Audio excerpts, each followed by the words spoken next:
All right, welcome to this live Think Business here with Maggie Cook. Maggie, it's always so good to see you. I just want to give everyone a quick gist of who you are, and just a quick bio, which is you were born in an orphanage in Mexico. You migrated to the U.S. at the age of 17. You were homeless. You started a salsa company with $800, and you then sold it to Campbell's for $231 million. Now you are a keynote speaker speaking all over the planet. You're an author, and you are an amazing human being. I met you, just for those who are watching, I met you, you spoke at events that had to be, 10 years ago almost now? Yes. Yeah. There was 150 people as you were sharing your story, and you could hear a pin drop. And so so now we're sitting here talking on what's the date today? What is today? 15th. June 15th. We're sitting here on June 15th, where the country is kind of coming back. The last 3 months for many have felt like 3 years because of COVID and us in our homes. And so I really want to talk to you today about leadership and perseverance and really resilience, which seems to be a common theme in your story. And so talk a little bit about that. Talk about resilience and what that means to you. Well, there's three concepts that I base my success on, and one of them is resilience. The other one is resourcefulness, and the other one is relentlessness. And I start with resourcefulness because I realized early on that all the resources that I needed were within me. They didn't have to, because I didn't have any money. I didn't have any resources, material resources. And I figured that I could figure out no matter what, which comes relentlessness, right? Yeah. So you no matter what, whatever it takes, and then being resilient falls into, if something still doesn't come through, or somebody says something that you're not going to make it, or it's a setback, you're able to bend but not break. Because when somebody tells you no, you can't do something, you really never go back unless you let your ego come in the way. You just are still in the same place, and you just keep moving forward, and you keep trying and trying until you break through. And it's like, when I speak, I talk about Edison. It's a perfect example. I mean, he didn't give up on the 100th light bulb. He just kept going. And that's the mentality that we need to have, especially during these times, because for some business owners or large corporations, it might seem like things happen so quickly that they either have to change or they perish. But if you have that mentality of being resilient and being resourceful and being relentless, you figure out a way. And that could be making changes where you feel like you might not be comfortable making changes, but changes allow you to grow. And that's where we evolve as spiritual human beings. Yeah, let's talk about that. Let's stick to the 3 R's, Maggie, because I love those 3 R's. But let's start with resourcefulness, because I think one of the things COVID showed us as individuals, is for sure showed me, and I see it in the companies that I work with, and I'm sure you see it in yours, is that you really got to dig deep. You gotta, you realize where you haven't grown the way you want to grow. You figured these last 3 months when all of this happened, you realize, wow, I didn't realize I was stuck there, but I am. I didn't realize that my people, weren't the right people. Maybe some were. I mean, there's so many different things, but we all kind of realized universally the strength we all had and the potential that we had. So when you say, resourcefulness and what you have within me, that's an increased awareness to reach to our fullest potential, which Relentless, one of my favorite books by Tim Grover, Relentless, talks about that as well. And so how do you increase your awareness and dig deeper into yourself? The number one to go for me is meditation. Mm-hmm. Because for me, when I'm able to calm my mind and really ask the quality question of the answers that I'm seeking, it's almost like you create this tunnel vision of a focal point of what you want answers to. And because you're so focused on that, all these people, circumstances, and places begin to show up that you recognize them. when you're aware like that, and then you're able to tap into those. Whereas if you're just living life on autopilot, sort of life is controlling you, you're not taking control of your life. So for me, one of the top things that I do is meditation as soon as I wake up in the mornings, because your mind could be really swayed by, for example, the news that's going on today. It could be it could bring you down. And this is for both for top leaders in companies and employees, team members. What are you letting the world dictate your focus is going to be, and how you're going to respond to it?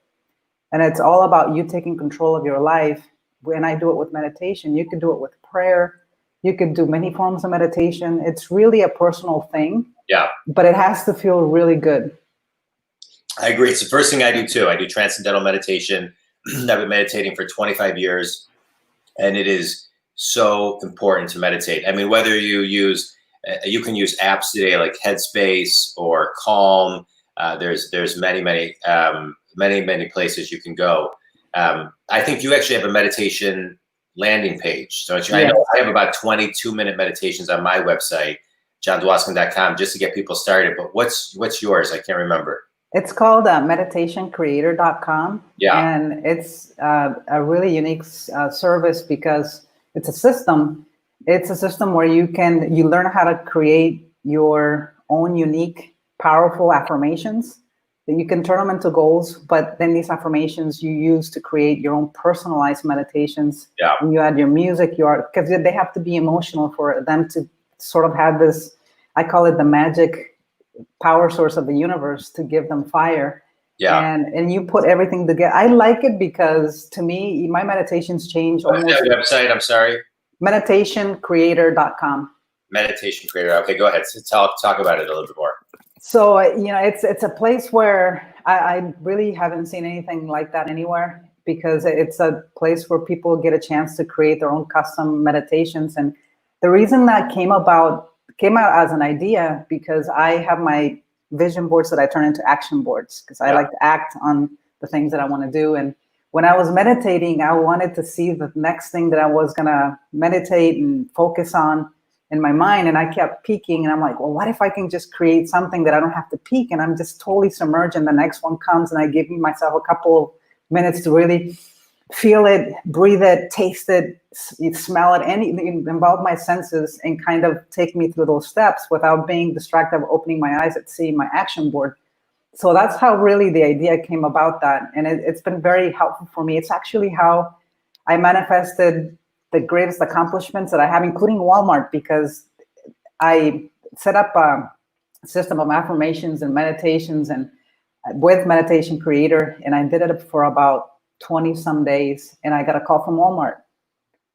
And they said, hey, we were online, we were looking at 10 salsa companies, and we thought yours the best. Do you want to sell to Walmart? And the thing is, people begged to get into Walmart. They were calling me, and I go in the living room and I tell my business partner, hey, it's Walmart, they want our products. She said, hang up, it's a prank. And I'm like, oh my gosh, no, I've been, meditating this, and it's so real. And within a month, I was shaking hands with the top guy at Walmart in Bentonville. And eventually my products ended up being in Sam's Clubs, Walmarts all over the country, and then Costco, and then so forth. It's amazing. It's amazing. Let's talk about that, because the power of the mind, I think, is amazing. Yes. And I just want to kind of tie this in, because I think, meditation, I'm a huge fan. I have my own story about meditation. We'll save for another day. But, we have numbers range from, we have 60 to 120 thoughts a day. And about 80% of them are negative. Yes. And as human beings, negativeness is 7 times more powerful than positiveness. And so we really got to be careful on what we let in. And then we need a filter to kind of keep it from infecting our, what we want in life. Yes. And so when it comes to affirmations, positive affirmations like you're talking about, when it comes to putting something out there in thoughts and speaking it out of things that you want, talk about manifesting and making sure that you're manifesting the right things and not the wrong things. I was just hearing a story about someone who was someone was sharing a story talking about someone who said, this one person I know, said their whole life they're going to do X for 10 years and they're going to die at 40. And then they did X for 10 years and then they died at 40. Mm-hmm. That was the story that they kept on sharing. Yes. And so we want to kind of get away from telling those types of stories that we're feeding our subconscious, and positive stories that we can manifest something. So talk a little bit about that, the connection between meditation, mind over matter, and the Walmart story. Because I just want to remind everybody again, you started a business. You were an orphan, right? I'm just taking it right off your. I mean, I know you, Maggie, but I'm taking it off your LinkedIn. Orphan, came to the U.S., homeless, started a company with $800, and then sold it to Campbell's. So, what's your formula? Well, it really comes down to the focus again. With if you wrote down a goal and you said, I want to make $1 million in 6 months or in a year or however long you feel like it's comfortable for you. But if you just write it down and just leave it there, it's going to stay there. But what research really truly shows, and what I found, is that when you program your subconscious mind to tell yourself that something is possible, it only takes, now they are saying 21 days. Mm-hmm. So when you program your subconscious mind to something, it makes it believable. Therefore, it becomes manifesting. And that's really the power. And I think a lot of us know it, but we forget. And we just need to put the time to knowing exactly where we are and where we want to be, where we want to go.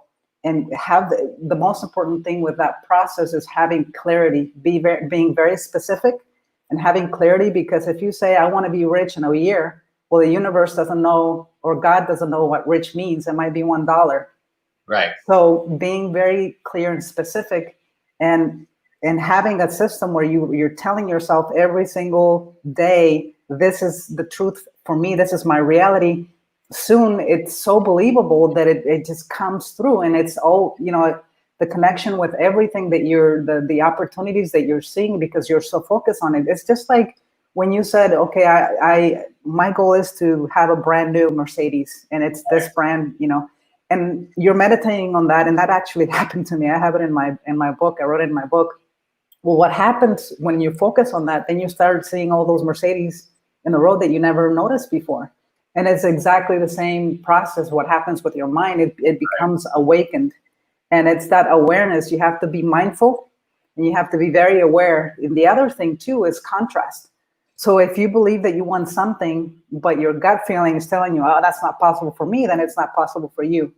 And right. You have to be willing to listen to that too, in order to understand that. But if you implant in your subconscious mind, this is the truth, the reality for me, then it becomes believable and therefore manifests. Yeah, no, I love it. And then, part of that recipe, if we go back to your 3 R's, right? When you realize that is your mind, and you have the resources and then the resilience, you're still going to get, it's still not an easy road. And so you still have to be resilient to make things happen, right? I'm a believer in consistent daily execution, right? That's, we still got to do the work. Yes. So for me, I can kind of see things and know, like, if I do the work, it will happen. But you got to plant the seeds. You got to do the work. Yeah. Yes. What I call it is inspired action, because it doesn't mean that you're going to do something that you're going to get results immediately right now. That doesn't happen normally. But if you take inspired action towards something that you want, even like, for example, when I drove that car and I didn't have the money, and I went to the dealership and I said, I want to drive that car, and I printed a fake $1 million bill from online and I put it on the table, and I love that. And he let me drive the car for a whole day. That to me was inspired action that got me closer to something that I wanted. Yeah. And it doesn't mean that you are saying it's mine now, but what type of, and then that leads to the manifesting part of it too, and it's very powerful. How do you stay resilient? Let's talk about resilient. Especially coming out of these last 3 months. The playbook for many companies, if not all companies, have been rewritten, and they haven't even really been written yet, right? Yes. the rules of the game are changing, and it accelerated a lot of things 10 years. Many studies have shown pre-COVID that by the year 2030, 85% of the jobs that exist do not exist today, here in 2020. Studies pre-COVID have shown that 75% of the global workforce will be millennials by 2025, and by 2027, about close to 51% of the workforce will be freelancers. So now we have COVID hit, which accelerated it, right? We're seeing things change dramatically in many different sectors and all over the world. And so how do you reinvent yourself and stay resilient and in the game? For me, the biggest thing would be when somebody comes across a so-called problem, which I don't call it a problem, I call it a challenge. Mm-hmm. You look at the challenge as an opportunity, because when you change your frame of mind of seeing that as an opportunity, then you begin to see the possible solutions for it. And the thing with change and growth, you're always going to have challenges. Always. You're going to have bigger challenges. Right. Like when I wanted the Walmart contract and I got it, and I had a bigger challenge because I had to produce 10 tons in a week. Right. How do I do that? To the next challenge, it opens up. Right. You have a lot more. Right. So you have to be willing to see challenges as opportunities and changing the way that you see that. And again, it goes with being able to pivot. Before you talk about pivot, I just want to say one thing based on what you just said. I think one of the things that gets people stuck is exactly what you just said. They know if they get this, then there's a whole nother mountain to climb. And so and then once you get to this, there's a whole nother mountain to climb. And I think it's about harnessing the energy to know when you get here, you have the energy and the power to do this, and the resources to actually make it happen faster and accelerate faster. Yes. If you surround yourself with the proper mentors, leaders, et cetera, et cetera. It's called momentum. Correct. Mm-hmm. Keep on talking. So talk on that a little bit about pivoting. I just got to open up this door. Keep talking. I can hear you, but my dog's scratching. Yeah, it's okay.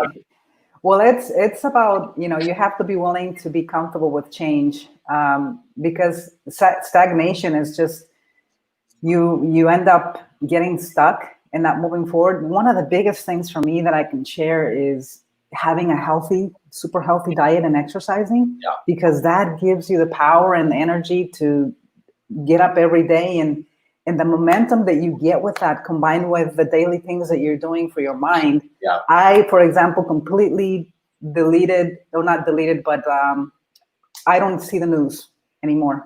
Unless I have Google alerts that alerts me of something that's beneficial to my growth or something in my industry that I need to know about. Yeah. It comes up, but I do not do the news, because there's so much negativity and so much different points of views that everybody thinks their truth is their truth. And it's sort of, a challenge there too.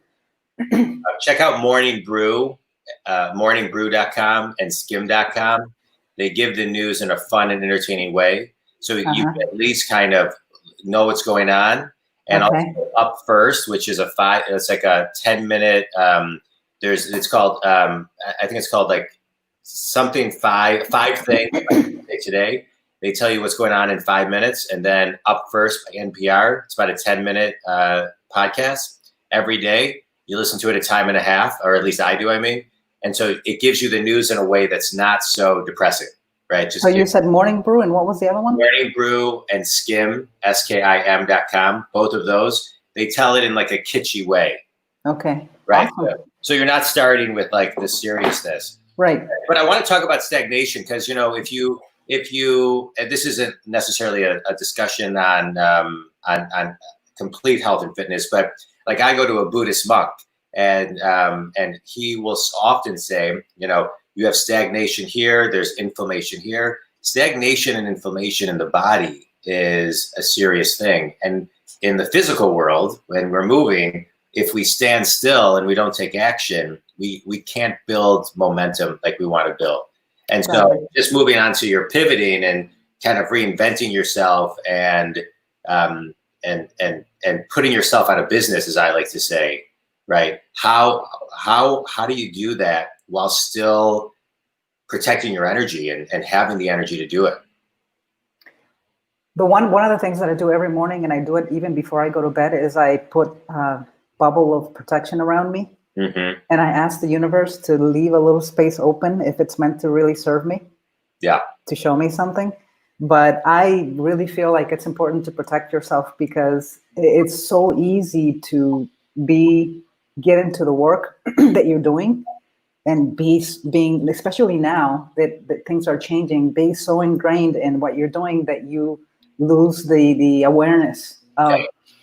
you got to take a moment to just breathe and be mindful and take a break, and maybe, every 2 hours, get up and go around the block and walk, or do something, listen to something inspirational, just kind of change that. But momentum is very important, because if you don't keep moving forward, when you're stagnant, you begin to just kind of sink in. Right, interesting. But I want to comment on that, because to me, I think it's important too. And that's one of the things that I talk about is it's like 2-minute resilience, like pockets of resilience is meaning if you have 15 minutes, like become a student of your calendar, master your time block for yourself, and time block if you have time in between meetings to go walk. Sometimes people don't, because they'll say, I got to put on my shoes, I got to do this. Like if you just kind of have a do it now mentality, time block for yourself and take care of you, you'll be so much more productive when you get back into the seat.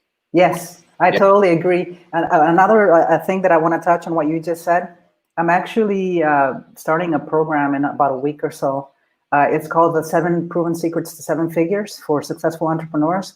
And one of the secrets that I talk about is the surrender list. Mm. And in the surrender list, I teach people, it goes hand in hand with the 80-20 rule. You do the 20% of the most effective things that give you the greatest results. And then you either delegate, eliminate, or automate. Yeah. And it's something that you can pass down to your team as well. And when I did this with my team, I had tremendous resistance because they weren't willing to change. But after a week, we implemented it. They were thanking me because they were going to their list and getting done, focusing. And every day the list moves. So you focus on the things that bring the most success. Because think about it, if your superpower is something that you would never delegate to anybody else, and you're focused on the other things that are not serving you, then how much are you going to really move forward and bring more results for you and the impact that you're doing in the world? So it's very important to be mindful and to say, okay, I got to go to the store. I got to go shopping. Wait a minute. What can I do? Delegate, automate, or eliminate. You can automate it. You can order Whole Foods to deliver it for you. Even the smallest things. Yeah. No, I agree. I mean, when you look at your time, we use Instacart all the time, even before COVID, because I look at the amount of time it takes to go grocery shopping, bring it home. I mean, it saves 2-3 hours a week, sometimes more between. I mean, so no, that's great. So resilience, resourcefulness, relentlessness, right? I mean, all 3 really important things. I appreciate you sharing all of that. As we kind of come to a close, the world. That's my dog, Cooper. Sorry. This is you're right. Working at home. So as we kind of are sitting here today, we have a lot of kids that just graduated college, and we have a lot of kids that just graduated high school. What advice would you give each group? You know, those that have just graduated high school and are going to college, and those that have just graduated college and going into the real world. Well, I'm going to tell you that when I graduated college, I became homeless. Nobody would hire me. And it took me a period of time to realize that I really had nothing to fear. And I just kept on asking for places to work with. The thing with college, though, that I found with my experience is that they really don't teach you the entrepreneurship part, the business part. And what I would do is if you're stuck, I would see if I can, who is your hero? People, if you tell someone that you admire, hey, you're my hero, I think you've done amazing things, I know everything about you, would you be willing to mentor me? Yeah. And it could be a partnership right there. And it's up to the person too, because do they want to work for someone else, or do they want to work for themselves? And where do I start? And where I started is I didn't know anything about business. and Right. Google is my main research source. So no matter where you are, there's always a way to figuring out whatever that way is. If you just have that initiative, that willingness to figure something, okay, what can I do right now, this moment, to do research, to figure out where do I want to be? I mean, I think that's the very big thing too. To me, is my why. Like, why am I here? Why am I breathing? What is my greater purpose in life? A lot of people go working for companies and they're stuck.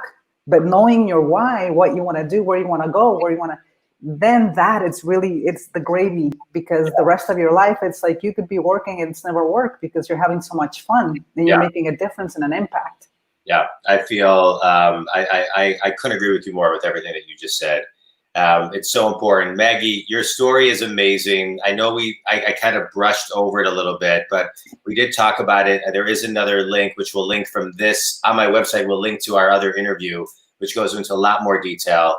And I know your full story in an amazing 5-minute video is on MagieCook.com. But tell everybody how they can get a hold of you. I know you're doing keynotes and coaching and meditation teaching. You're doing amazing things to change the world, and your backstory is incredible. We'll have you on. I want to have you on again. We can dive deeper into that. But today, I just wanted to kind of talk about, where we are in the world today and how people can really tap into their resilience, their resourcefulness, and their resourcefulness. So how can people get a hold of you, Magie? They can just simply go to MagieCook.com. It's Magie with 1G, Cook.com, and all my info's there. There's a great free gift there. It's actually the 3 R's of highly successful people, which is resilient, resourcefulness, and relentlessness. And it's a really good read. It actually has stories of big companies that came up with a challenge, got stopped by a challenge and created great breakthroughs. So it's a really nice gift that I think you'll enjoy. So I love it. Magie Cook, thank you so much. I love everything that you do. Your story continues to inspire me and everybody that it touches. So thanks for the work that you do and how generous you are with sharing it. And everybody go to MagieCook.com and check out Magie. Magie, thank you so much. Thank you, Jon. Thank you, everybody. Magie, hold on 2 seconds.